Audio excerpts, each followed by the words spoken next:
Apporter les informations nécessaires aux acteurs judiciaires sur les questions électorales et la gestion du contentieux électoral afin de rendre des décisions judiciaires conformes au droit à un procès équitable avant, pendant et après les élections de 2023, c'est l'objectif poursuivi par la conférence échange organisée ce vendredi 5 mai 2023 à Kinshasa par l'ONG Action contre l'impunité pour les droits humains en collaboration avec Open Society Initiative for Southern Africa et le Conseil supérieur de la magistrature. Cette conférence échange organisée à l'intention de juges des cours et tribunaux, magistrats du parquet, officiers de police judiciaire et agents de l'Agence nationale des renseignements s'est inscrit dans le cadre des activités de la CIDH. Après les enquêtes menées en 2020 au niveau des affaires judiciaires du processus électoral 2018, cette organisation de défense des droits humains a constaté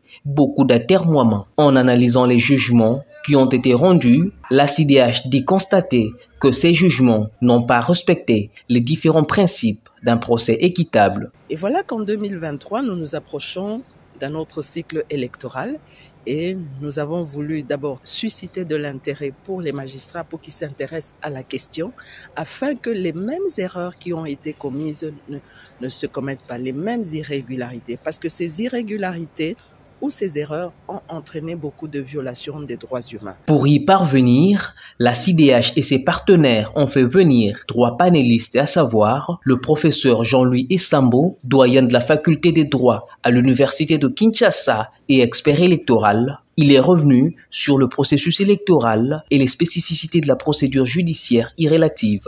Le second intervenant, Maître Marcel Ouechokonda, s'est apaisanti sur les garanties au droit à un procès équitable au cours du processus électoral, cas des violations des droits de l'homme. Maître Hervé Diakessé, troisième intervenant, a quant à lui abordé le sujet relatif au constat de la conduite des procédures judiciaires en matière électorale, cas pratique, vu d'un œil extérieur. Il faut le savoir, en matière électorale, la CENI ne prend pas la décision définitive.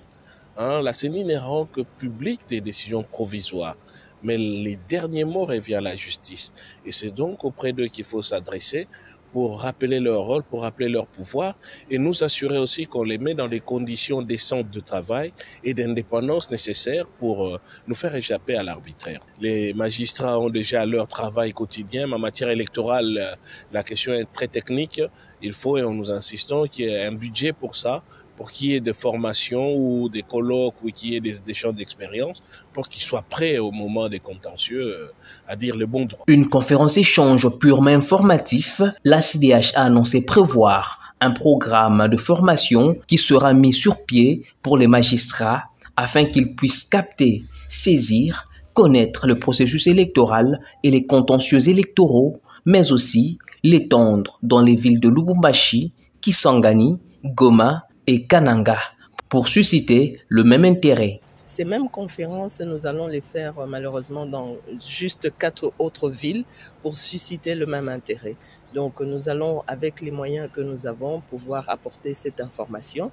Et vous qui êtes journaliste, vous pouvez aussi porter ces informations qui peuvent se répandre au niveau du pays par ce que vous avez capté aujourd'hui comme message. Nous allons organiser ces conférences dans les anciennes villes capitales des provinces. Nous avons Lubumbashi, nous avons Kisangani, nous avons Goma et Kananga. Cette conférence échange constituait également une sorte de plaidoyer mené par la CIDH en faveur de l'indépendance de la justice pour la protection et la promotion des droits de l'homme durant la période préélectorale, électorale et post-électorale pour le cycle de 2023.